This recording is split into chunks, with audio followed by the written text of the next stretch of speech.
कृष्ण। अब भगवद गीता के पहले अध्याय का श्लोक संख्या 10 है। अपर्याप्तं तदस्माकं बलं भीष्माभिरक्षितं पर्याप्तं तुदमे तेषां बलं भीमाभिरक्षितम्। अब दुर्योधन द्रोणाचार्य से कह रहा है अपर्याप्तम तदस्माकं बलम भीष्माभिरक्षितम, कि हमारी जो सेना है भीष्म देव के द्वारा रक्षित होने के कारण अपर्याप्त है।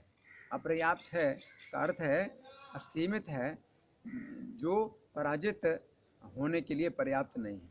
अपर्याप्त का मतलब है वो पर्याप्त नहीं है कि वो पराजित हो जाएगी, अपर्याप्त है हमारी सेना।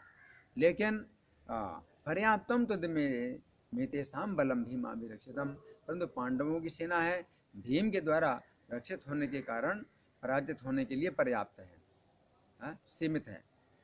तो दुर्योधन विशेष रूप से भीष्म का और भीम का नाम ले रहा है कि मेरी सेना भीष्म देव के द्वारा रक्षित है और पांडवों की सेना भीम के द्वारा रक्षित है। तो भीष्म और भीम ये जो दो नाम दुर्योधन ले रहा है, तो उसमें क्या है कि भीष्म का भी अर्थ होता है भयानक और भीम का भी अर्थ होता है भयानक, लेकिन भीम नाम में 2 अक्षर हैं और भीष्म के नाम में 2.5 अक्षर हैं। इस प्रकार से दुर्योधन का ये भाव है कि जिस प्रकार से भीष्म के नाम में 2.5 अक्षर हैं तो भीष्म का पराक्रम ज़्यादा है और भीम के नाम में 2 अक्षर हैं तो भीम का पराक्रम कम है। लेकिन वास्तव में जो वास्तविकता है वो ये है कि दुर्योधन को भीम से बहुत डर है और भीमसेन दुर्योधन के विरुद्ध बहुत ज़्यादा भावना रखते हैं। भीम की जो भावना है दुर्योधन के विरुद्ध में इतनी ज़्यादा है जितनी ज़्यादा और किसी पांडव की नहीं। दुर्योधन ने पांडवों के साथ तो बहुत अन्याय किया, लेकिन भीम के साथ विशेष अन्याय किया। भीमसेन को विष दिया और जब विष के लड्डू खाकर के भीमसेन बेहोश हो गए तो उनको गंगा जी में बहा दिया और गंगा जी में बह करके भीमसेन समुद्र में चले गए। लेकिन फिर कृष्ण की कृपा से भीमसेन के जीवन की रक्षा हुई।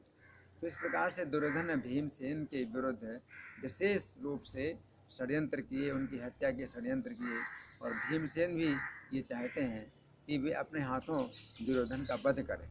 भीमसेन ने प्रतिज्ञा की थी जब द्रौपदी के वस्त्रों का हरण किया जा रहा था तो भीमसेन ने प्रतिज्ञा की थी कि वे दुर्योधन की जंघा तोड़ेंगे, क्योंकि उसने द्रौपदी को अपनी जंघा खोल करके दिखलाई थी। और भीमसेन ने प्रतिज्ञा की थी कि दुशासन की भुजा को उखाड़ेंगे, जिस भुजा के द्वारा वो द्रौपदी के केस पकड़ रहा था। तो इस प्रकार से भीमसेन बहुत भयानक हैं, उनका व्यवहार बहुत भयानक है।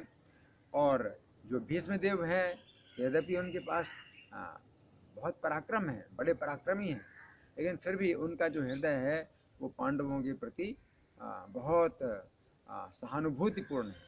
भीष्म की बहुत सहानुभूति है पांडवों के प्रति कि दुर्योधन ने उनके साथ में बहुत अन्याय किया और भीष्मदेव इस बात का हमेशा शोक करते रहते थे। लेकिन दुर्योधन यही चाहता है कि जिस प्रकार से भीष्मदेव ने उस समय विरोध नहीं किया था जब वो सभा में द्रौपदी को अपमानित कर रहा था, तो उसी प्रकार से इस बार भी भीष्मदेव उसके पक्ष में युद्ध करेंगे, उसको विजय प्राप्त होगी।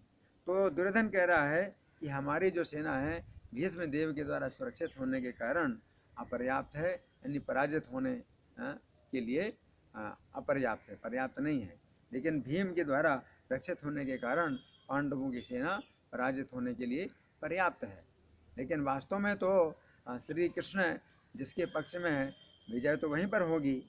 तो तात्पर्य में प्रभुपाद लिखते हैं कि दुर्योधन सदैव भीम से ईर्ष्या करता था, क्योंकि वो जानता था यदि उसकी मृत्यु कभी हुई भी तो वो भीम के द्वारा ही होगी। तो वास्तव में दुर्योधन को भीम के द्वारा बहुत भय है, लेकिन वो सोच रहा है कि भीष्म के द्वारा उसकी रक्षा हो जाएगी और भीमसेन मारे जाएंगे। ये उसका गलत विश्वास है और इस गलत विश्वास के आधार पर वो आगे बढ़ता जा रहा है। हरे कृष्णा।